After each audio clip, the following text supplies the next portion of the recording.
پوری دنیا کا میڈیا اس میں سے صرف ایک الجزیرہ ہے جو کہ فلسطین کی خبر دے رہا ہے، اور کوئی فلسطین کی خبر دینے کے لیے آپ اپنا میڈیا دیکھ لیں، اپنے میڈیا میں جتنے چینلز ہیں کوئی نہیں اس پہ بول رہا، دنیا کا کوئی اور میڈیا نہیں بول رہا، سارے کے سارا میڈیا مکمل طور پہ خاموش ہے۔ تو اب ان کا یہ حال، اور وہ بار بار پاکستان کا نام لے کے یہ کہتے ہیں کہ ہماری مدد کریں۔ پاکستان کی مدد پکارنے کی اپنی وجوہات ہوں گی، لیکن پاکستان اس جنگ میں نہیں جا رہا، اس کی بھی اپنی وجوہات ہے، وہ بھی سمجھنے کی ضرورت ہے نا، کہ اس کی سمجھنے کی کوئی ضرورت نہیں ہے۔ جذباتی طور پہ ہم اپنے گھروں میں بیٹھے ہوئے، ہر مسلمان یہ چاہتا ہے کہ فلسطینیوں کی مدد کرے، کوئی مسلمان ایسا نہیں جو ان کی مدد نہ کرنا چاہتا ہو، لیکن ایسی کچھ مجبوریاں ہوں گی۔ میں اس کی ایک مثال آپ کو پیش کرتا ہوں۔ اس وقت 58 ملک 58 مسلمان ملک اس دنیا میں آباد ہے۔ اب وہ 58 ملک 58 ملک ان میں سے کوئی بھی ملک ان کے حق میں آواز نہیں اٹھا رہا، یہاں تک کہ طالبان، جن سے میں سمجھتا تھا کہ ہمیں امید ہونی چاہیے، جن کے لیے رسول اللہ صلی اللہ علیہ وآلہ وسلم کی صحیح حدیث مبارک موجود ہے کہ خراسان سے ایک لشکر اٹھے گا اور وہ لشکر کالے جھنڈے لے کے فلسطین میں جائے گا، یہ تو صحیح حدیث مبارک ہے نا، اور وہاں جا کے وہ ان کی کرے گا، ان کے ساتھ مقابلہ کرے گا اور پھر وہ فتح حاصل کرے گا۔ تو جن کے متعلق یہ حدیث مبارک موجود ہے وہ بھی خاموش ہے۔ کم از کم میں نے ابھی تک افغانستان کی جو حکومت ہے طالبان کی، اس کا کوئی بیان اس کے اوپر نہیں سنا۔ اس کا مطلب ہے ان کی بھی کچھ مجبوریاں ہوں گی، تو وہ مجبوریاں کیا ہے مجھے نہیں پتا، میں مطلب انفارمیشن کے اس لیول پہ نہیں ہوں کہ میرے پاس وہ ساری کی ساری انفارمیشن ہو، مجھے نہیں اندازہ، لیکن کچھ چیزیں بٹوین دی لائنز تو ہم پڑھ سکتے ہیں نا، اور وہ جو بین السطور ہے، جو لائنوں کے بیچ میں لکھا ہوا ہے، وہ یہ ہے کہ کوئی مجبوریاں ایسی ہیں جو سارے کے سارے اسلامی ملکوں میں سے کسی ایک کو بھی کھڑے ہونے کی ہمت نہیں دے رہے، نہ اس میں سعودی عرب کھڑا ہو سکتا ہے، مصر پہلے ہی فلسطین کا دشمن ہے، شام کی جو حالت ہے وہ بھی آپ کے سامنے ہے، تو کوئی ایران زبانی طور پہ انہوں نے وہ کیا ہے، لیکن کوئی تگڑا بیان، ترکی جو آج کل طیب اردگان کی قیادت میں پوری دنیا اس کو اسلام کا قلعہ سمجھ رہی ہے، طیب اردگان نے ایسے ہلکا سا گول مول سا ایک بیان دے دیا، صرف ایک ملک اس نے بڑا تگڑا موقف اختیار کیا، لیکن مزے کی بات کہ وہ اکیلا ملک بھی مسلمان ملک نہیں، وہ ہے ساؤتھ افریقہ۔ ساؤتھ افریقہ کے وزیر خارجہ کی میں نے اپنی اسمبلی میں تقریر سنی، مطلب ان کی اسمبلی میں، اس نے اسرائیل کو دہشت گرد قرار دیا، اور انہوں نے کہا جی کہ ہم آج سے اپنا سفارت خانہ بند کر رہے ہیں، ہمارے سفیر اور ہمارا پورا عملہ یہ سارے کا سارا وہاں سے واپس آ جائے گا، اور ہم ان کا عملہ یہاں سے نکال رہے ہیں۔ صرف ایک ملک پوری دنیا میں 298 ملکوں میں سے ایسا ملک ہے جس نے اتنا سخت موقف اختیار کیا ہے، اور کوئی ملک یہاں تک کہ ترکی، اس نے بھی ایسا کوئی موقف اختیار نہیں کیا۔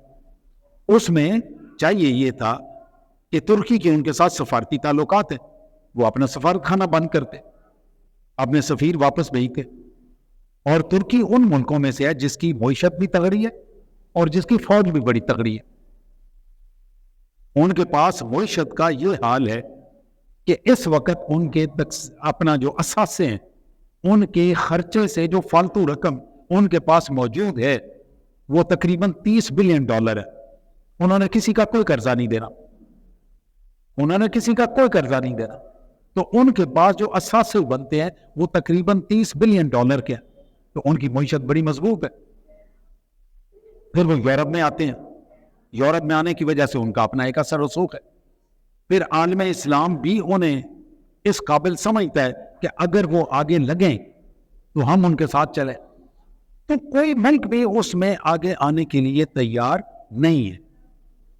اب ہے جینوسائیڈ وہاں پہ, نسل کشی, اور وہ مسلمانوں کی نسل کشی پہ پوری دنیا کے سامنے, پوری دنیا کے طاقتور ترین ملکوں کے سامنے جینوسائیڈ جاری ہے سارا دن. میں تو ان کی ویڈیوز دیکھتا ہوں تو آپ یقین جانیے 1-2 منٹ سے اوپر, طارق 1-2 منٹ سے اوپر ان کی ویڈیو نہیں دیکھی جاتی. کسی بچے کا ہاتھ نہیں ہے, کسی کی ٹانگ نہیں ہے. ابھی انہوں نے ایک اور کام شروع کیا ہوا کہ بچے اپنے بازوؤں کے اوپر اپنے نام چھدوا رہے ہیں. یہ سرمے سے نہیں لکھتے اب, وہ اپنے بازوؤں کے اوپر نام چھدوا رہے ہیں. کیوں؟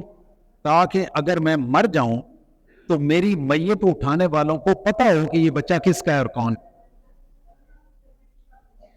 یہ ہماری آج کی ان کی صورتحال اس طرح سے چل رہی ہے. اس وقت اس کے مستقبل کے لیے کہنا بہت مشکل ہے, بہت ہی مشکل ہے کہ اس کا مستقبل کیا ہوگا. لاسٹ ٹائم بھی میں نے یہی عرض کیا تھا. اب مسلمانوں کی جو ہمت ہے نا, یہاں سے ہم جب بھی بات کرتے ہیں, یہ میں اپنے ملک کے اکثر مقررین کو سنتا ہوں, تو اگر لگا دیتے ہیں. اب اگر کوئی چھوٹی موٹی ہو نا تو اس اگر کو تو بندہ کہیں سیدھا کر لے. اب اگر وہ کیا لگاتے ہیں, آپ کو اندازہ ہونا چاہیے کہ 58 مسلمان ملکوں کی مجموعی فوج, 58 مسلمان ملکوں کی مجموعی فوج, اس کی تعداد آج کی تاریخ میں 88 لاکھ سے اوپر ہے. سارے ملکوں کی اگر ہم ملائیں فوج تو 88 لاکھ فوج ہے. کسی اور قوم کی اتنی بڑی فوج نہیں ہے. چائنا دنیا کا سب سے آبادی کے لحاظ سے بڑا ملک ہے, اس کی 23 لاکھ فوج ہے. روس ہے دوسرے نمبر پہ دنیا میں, اس کی فوج ہے اور وہ 20 لاکھ کے قریب ہے. تو کسی بھی ملک کی اتنی بڑی فوج نہیں ہے. اور ساری دنیا کی فوجیں جس میں امریکہ, برطانیہ, اس کے بعد نیٹو کنٹریز, ساروں نے مل کے افغانستان سے شکست کھائی ہوئی ہے. افغانستان جن کی اپنی فوج بھی طالبان کے خلاف تھی, انہوں نے ان سے مار کھائی ہوئی ہے. اور یہ فوجیں صرف افغانستان سے نہیں, اس سے پہلے ویتنام میں مار کھا چکی ہے, اس کے بعد ساؤتھ کوریا سے یہ مار کھا چکے ہوئے, اور ابھی یہاں سے بھی مار کھائی ہے. تو اگر آپ ساتھ یہ لگاتے ہیں کہ اگر مسلمان ملکوں کی 88 لاکھ فوج, بھائی اگر چھوٹی ساری, اگر آپ کے میرے مفادات مختلف ہیں, آپ اور میں تو مل کے بیٹھتے نہیں ہیں. وہ 88 ملک آپس میں ایک دوسرے کے ساتھ مل کے 58 ملک ایک دوسرے کے ساتھ بیٹھ جائیں, جن کے مفادات اپنے اپنے. سعودی عرب کے اپنے مفاد ہیں, پاکستان کے اپنے مفاد ہیں, ایران کے اپنے مفاد ہیں, ہر ملک کے اپنے اپنے مفاد. ابھی یہ جو آذربائیجان کی رومانیہ کے ساتھ جنگ تھی, اس میں رومانیہ کے ساتھ آذربائیجان چھوٹا سا ملک ہے, انہوں نے اپنا علاقہ جو تھا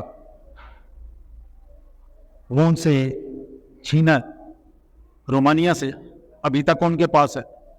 اب اس وقت بھی کتنے مسلمان ملک, کچھ آذربائیجان کے ساتھ تھے اور کچھ جو تھے وہ رومانیہ کے ساتھ تھے. تو اپنے اپنے مفادات کی جنگ ہے. جو کسی کے ساتھ اپنا مفاد سمجھتا ہے کہ میرا حل ہو, تو اس میں آپ تجویز وہ دیں جو امن ممکن بھی ہو. 58 ملکوں کا اکٹھا بیٹھنا یہ ممکن ہی نہیں ہے. 2 ملکوں کا اکٹھا بیٹھنا ممکن نہیں ہے. آپ چھوڑ دیں 88 ملک.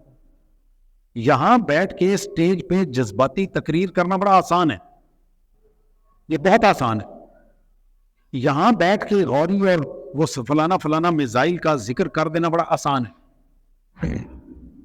وہاں جا کے یہ عمل چلانا بڑا مشکل ہے. اگر مسلمان, میں بھی اگر لگانے لگا, اگر مسلمانوں کا کوئی ایک گروہ, مثال کے طور پہ طالبان ہے, جو کہ اس معاملے میں مکمل طور پہ خاموش ہے, اگر مسلمانوں کا کوئی گروہ جنگ کے لیے, جہاد کے لیے تیار ہو جائے تو اللہ تعالیٰ کی نصرت ساتھ آئے گی.